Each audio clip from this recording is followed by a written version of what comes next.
Have you ever heard about the young cowboy who fooled an entire town, even the woman he was in love with? His name was Jacob, a gambler with a smile sharp as an ace. He rode back chasing whispers of scandal, bankers cheating folks, widows left with nothing. In the saloon he met Eliza, a widow with fire in her eyes. Together they dug for truth, but Jacob carried a secret of his own. The banker at the heart of it all was his father. Some say he chose love, others say he chose blood. But the truth is, Jacob found a way to keep both, exposing the lies, winning the girl's trust, and still walking away with the fortune. The town called him a hero. She called him a partner. But only Jacob knew, in the shadows of sunset, victory can hide betrayal. The dawn sun was only beginning to crawl over the rim of the desert when Jacob pulled the reins of his tired horse and looked down on the small frontier town. Dust hung in the air like an old curtain, caught by the first rays of gold. The place seemed almost unchanged since he had last ridden through it years ago, yet the silence on the street felt heavier than memory. He had received the letters weeks earlier, notes scribbled in nervous hands by old friends who warned him that something rotten had settled inside the town. People whispered of swindles, debts that strangled families, and a banker whose name carried both power and suspicion. Jacob had not planned to come back. He had made his living drifting from ranch to ranch, gambling, taking odd jobs, running with outlaws just close enough to danger to taste the thrill. But the words in those letters had burned in his pocket, and against his better judgment he found himself riding home. The wooden boards of the main street creaked under his boots as he dismounted. A pair of townsfolk eyed him from behind shuttered windows, their gazes sliding away as soon as he noticed. He tied his horse outside the saloon, the old sign above the door groaning as if it, too, carried secrets. Inside, the air smelled of tobacco and stale whiskey. Lamps cast a dim glow over tables where cowhands nursed their drinks in silence. At the far corner, laughter cut through the haze. A woman sat at a card table, her dark hair braided neatly over her shoulder, her sleeves rolled back as though ready for work or battle. Chips clinked in front of her, and the men around the table wore expressions of frustration and admiration all at once. Jacob's eyes lingered. He remembered her face vaguely from the past, but she was sharper now, older, wiser, with a look that did not yield easily. Eliza, someone whispered nearby. The widow who had taken over her late husband's leather trade. She met his gaze without flinching, the corner of her mouth curling with subtle challenge. "You staring, stranger, or planning to sit?" The men chuckled, and Jacob tipped his hat with mock politeness before pulling out the empty chair. "Thought I'd try my luck. Maybe you'll be kind enough to deal me a hand." Her eyes narrowed but sparkled with amusement. "Luck's thin around here. You sure you can afford it?"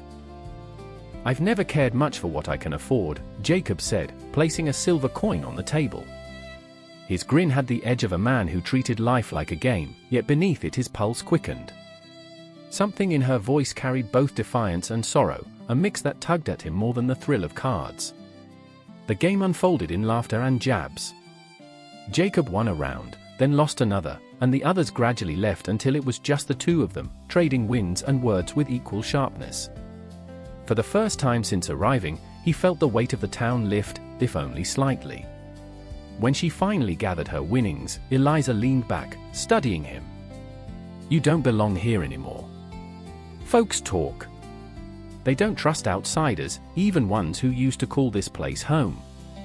Jacob shrugged, pocketing a handful of coins. "I didn't ride back for trust. Just wanted to see what's changed." Her gaze hardened. "Plenty's changed. My husband's gone. The bank took half of what he worked for. And the man behind it still walks free." The words struck heavier than any card on the table. Jacob felt the old letters burn again in his pocket. The rumors were true, then. He looked at her and saw not just a card player but someone fighting to survive in a town that seemed rigged against her. Outside, the wind stirred dust along the street. Jacob leaned back in his chair, weighing the spark he saw in her eyes against the danger whispered in every corner of the town. He had come seeking answers, maybe even vengeance. What he found was a woman who might hold both. And though he told himself it was just another gamble, Deep down, Jacob knew this was the kind of game that could change everything. The next morning the saloon stirred with new voices, boots dragging across dusty boards, chairs scraping, glasses clinking. Jacob returned early, partly because he had nowhere else to go, partly because his curiosity about Eliza lingered like a burr. She was behind the counter, speaking business with the barkeep. The card table from the night before still smelled of smoke and whiskey. She noticed him first. "Back so soon? Didn't lose enough coin yesterday?" Jacob smirked, leaning on the counter. "Came to see if the town still remembers how to smile." "Starting to think only you do." Her expression softened, then hardened again. "Smiles are rare. The bank's got folks by the throat. Some pretend not to notice, the rest of us, we feel it every day." She slid him a folded note, numbers in black ink. "Ledger from my shop. My husband left debts, but none of them make sense. Prices doubled, land reassigned, signatures that don't look right. Banker claims it's legal." Jacob studied the crooked handwriting. The irregularities were clear. "Looks like someone wanted to bury you in paper, not just grief." Her jaw tightened. "I think my husband knew something. He tried to fight, and ended up in the ground." For a moment Jacob said nothing. Outside, wagons rattled past, the piano man played a broken tune no one cared to hear. The saloon felt built on secrets, and he wondered how many were watching him. He folded the paper and pushed it back. "You're asking me to stick my neck in something dangerous." "Why me?" Eliza's gaze held steady. "Because you're not afraid to gamble. And because the others already gave up." Jacob laughed softly. "You're mistaking recklessness for bravery. But sometimes they look the same." That night he joined her again at the card table. The crowd was larger, the air thick with smoke and tension. Word had spread, the drifter was back.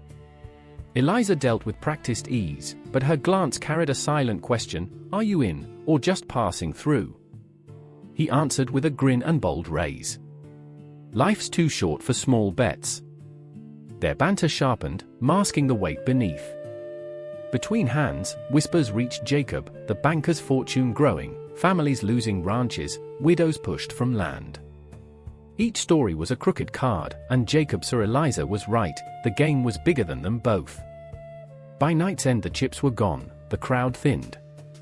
Eliza leaned close, her scent leather and dust. "If you mean to help, meet me tomorrow by the tannery. We'll start with the records they don't want found." Jacob tipped his hat, hiding unease. He had come chasing letters, rumors, maybe a ghost of belonging. Now he was deeper than he intended, stakes climbing fast. Outside, the cool desert air wrapped him. The moon cast silver over rooftops, turning the town into a stage of shadows. Somewhere in them, Jacob knew, the banker's men were already watching. And for the first time, the gamble felt real. The tannery stood at the far edge of town, its walls weathered and stained from years of work. By midday the heat pressed hard, the air thick with hides and smoke. Jacob found Eliza waiting by the doorway, a stack of ledgers in her hands. She wore a plain cotton dress under a leather apron, sleeves rolled, dark eyes lit not by grief now but by purpose. "About time," she said, handing him a book. "These belong to my husband. The bank made him record every delivery, every loan. Look closer." Jacob flipped through brittle pages. At first, routine entries, but then patterns, amounts doubled without reason, interest climbing like weeds, names of properties that weren't hers. They bled him dry, Jacob muttered. And when he questioned it, she finished, voice low, "They buried him." Silence stretched. From town came hammers and horses, but here by the tannery, it felt like another world. Jacob traced the ink, each line another nail in a coffin built by greed. He closed the book. If this is true, the banker forged these deals. But ledgers alone won't prove it. "Then we'll find more," Eliza said. "Papers in the bank itself, records my husband never reached. If we can get inside." Jacob barked a laugh. You're asking me to walk into a lion's den? You said last night you weren't afraid of big bets, she shot back, chin high. Her challenge sparked something reckless in him. This wasn't just cards, it was her life, her livelihood, maybe the town's. That evening, they pored over the books in dim light. Eliza explained each inconsistency, fingers brushing the pages, voice burning with conviction. Jacob found himself listening less to numbers than to her fire. When the sun dipped, a knock startled them. A young ranch hand slipped inside, eyes darting. "Careful," he whispered. "The banker's men are asking questions. They know you're poking around." Eliza stiffened, but Jacob only grinned, a man who'd lived on the edge of risk. "Then we'd better play the next hand carefully." Later, when the ranch hand had gone and the town slept, Jacob stepped outside. The moon carved pale lines across the dirt road, shadows thick with watching eyes. He lit a cigarette, the ember flaring. "Looks like the real game's just begun." The desert evening fell heavy, painting the town in long shadows. Jacob sat alone in a small rented room above the saloon, a single oil lamp flickering on the desk. He had spread the ledgers across the table, each page accusing the bank of crimes too bold to ignore. But his mind drifted elsewhere, caught between the thrill of the chase and the weight pressing in from every side. A soft knock broke the silence. The barkeep entered with a sealed envelope in hand. "Came by rider just now," he muttered, setting it down. The handwriting on the front froze Jacob's breath. He knew it instantly, sharp, deliberate strokes, like cuts of a blade. His father's hand. Jacob waited until the door shut before tearing it open. The letter was short, but every word carried the voice of a man who had commanded respect all his life. "Jacob, I know why you have returned. Leave this matter. The bank is mine, and with it the town's future. To meddle further is to shame the family. If you persist, truth's best left buried will come to light. Remember your name before you destroy it." The paper trembled slightly in his grip. His father, the very man at the heart of the suspicions, had reached out not with warmth, not with guidance, but with warning. For years Jacob had drifted, chasing dice and cards, chasing danger, always chasing the approval he never earned at home. And here it was again, the demand for silence, for loyalty without question. He leaned back, exhaling smoke from a cigarette he barely remembered lighting. The words of Eliza echoed in his head, her husband buried by debts, her eyes blazing with defiance. She had no family name to shield her, no power but her own will. Yet she fought. His chest tightened. What did loyalty mean, if it came at the cost of truth? Later that night, Eliza found him downstairs, sitting at the bar with the untouched whiskey glass. She slid onto the stool beside him, studying his face. "You look like a man carrying more than cards in his pocket." Jacob forced a grin, but it didn't reach his eyes. "Just thinking how deep this game runs." "You're hiding something," she said softly, her hand brushing against his arm. For a heartbeat he almost told her, almost confessed the blood tie between himself and the banker she despised. But fear knotted in his gut. If she knew, would she see him as ally or enemy? Instead, he shook his head. "Only thing I'm hiding is a bad hand. Nothing you haven't seen before." Her gaze lingered, skeptical but unwilling to push further. "Tomorrow, we take the next step. I have a way into the bank's records. You'll need to decide if you're truly with me." When she left, Jacob sat alone again, the folded letter burning in his pocket. He felt like a man split in two, the dutiful son bound to a legacy of power, and the reckless drifter drawn to a woman who demanded truth. He knew one thing with certainty, the next choice he made would decide not just his fate, but hers as well. Morning light spilled across the main street, turning dust into a river of gold. Jacob stood outside the tannery, tightening his holster. Eliza emerged with a satchel of ledgers, eyes sharp despite sleepless nights. "You sure about this?" Jacob asked. "If we wait, they'll bury every trace. My husband died trying to uncover this. I won't let his fight end in silence." They walked through town like two traders in quiet talk, though Jacob felt every stare, every whisper. The banker's reach stretched across every plank and shadow. At the street's end stood the bank, brick and fine, iron doors glinting, windows reflecting the dusty world like dark eyes. Eliza's plan was simple. The clerk kept duplicate records in a rear storage room. If they could reach them, they might find evidence too strong to dismiss. Jacob remained wary. Inside, the air was cool, thick with ink and old paper. Eliza drew the clerk in to talk of payments while Jacob slipped into the hallway. The storage door groaned as he eased it open. Dust swirled in a shaft of light, shelves lined with ledgers marked by years. He found one with Eliza's family name. Flipping it open, he read false numbers, forged signatures, loans that never existed. Enough to ruin the banker. Enough to prove murder by fraud. Footsteps echoed. Jacob froze, closing the book. A shadow crossed the floor, and a thug stepped in, hand on his revolver. Well, he drawled. Didn't think the drifter liked books. Jacob's hand hovered near his hip. Guess I'm trying a new game. The silence coiled tight. Then Eliza appeared in the doorway, voice cutting. He's with me. We're leaving. The thug sneered but stepped aside. Careful, widow. Some games end with bullets. They walked out together, Jacob hiding the ledger under his coat. In the sunlight, Eliza's jaw was set, her courage unshaken. Now we have proof, she said softly. But proof makes us targets. Jacob tipped his hat, grin returning though his pulse still raced. Then the stakes just got interesting. Night had settled heavy over the town, the lamps along the street glowing faintly against the desert dark. Jacob and Eliza hid in the tannery, the stolen ledger open on the table between them.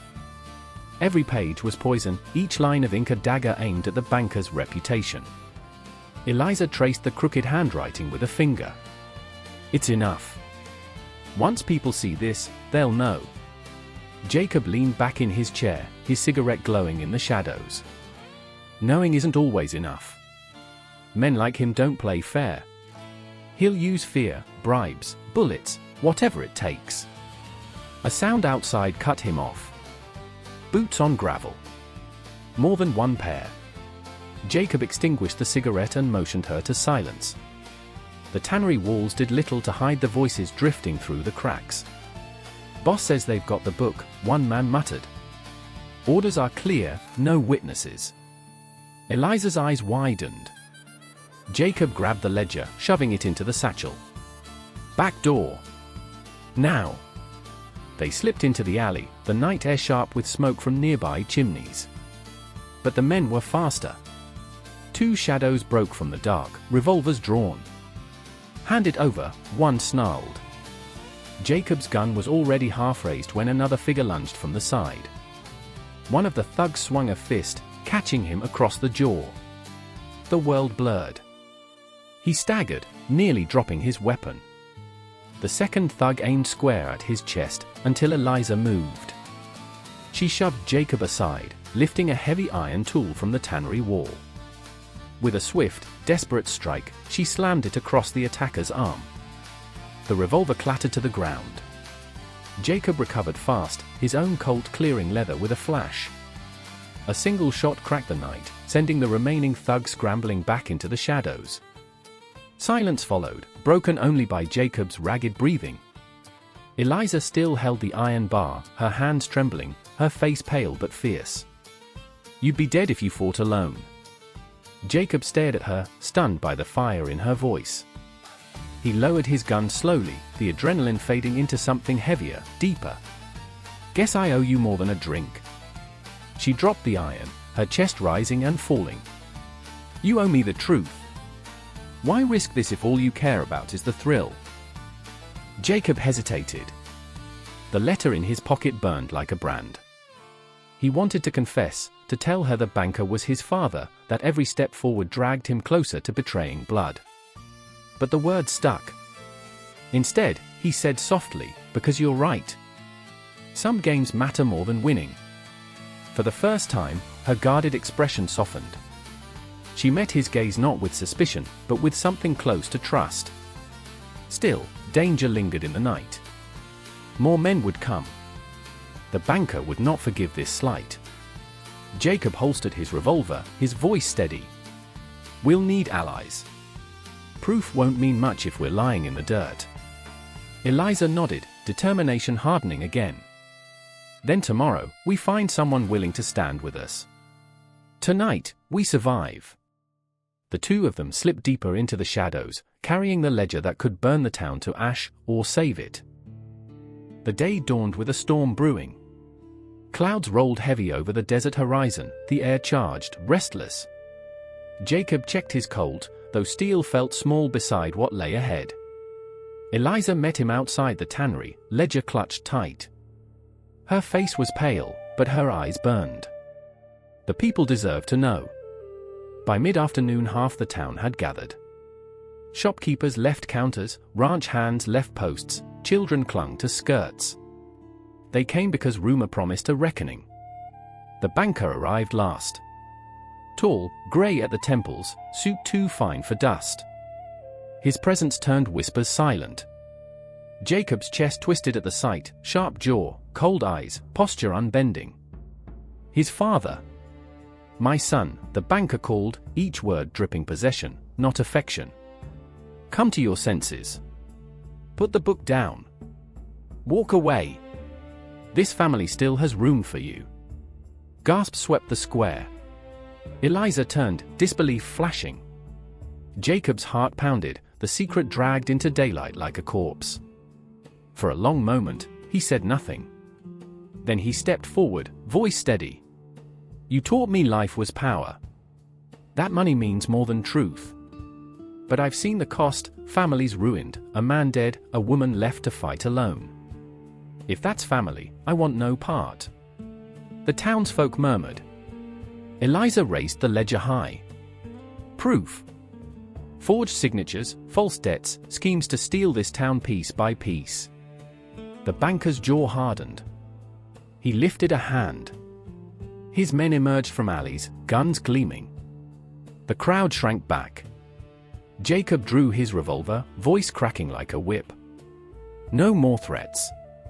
If you want to end this, do it in front of everyone. Let them see the man you are." For the first time, the banker hesitated. Thunder rolled. His men shifted, loyalty wavering beneath so many watching eyes. Then the crowd erupted. "He stole my land," a rancher shouted. "He took our savings," another cried. The banker's untouchable mask broke. Eliza brushed Jacob's arm. "You've done it. The town is with us." But Jacob's eye stayed on his father.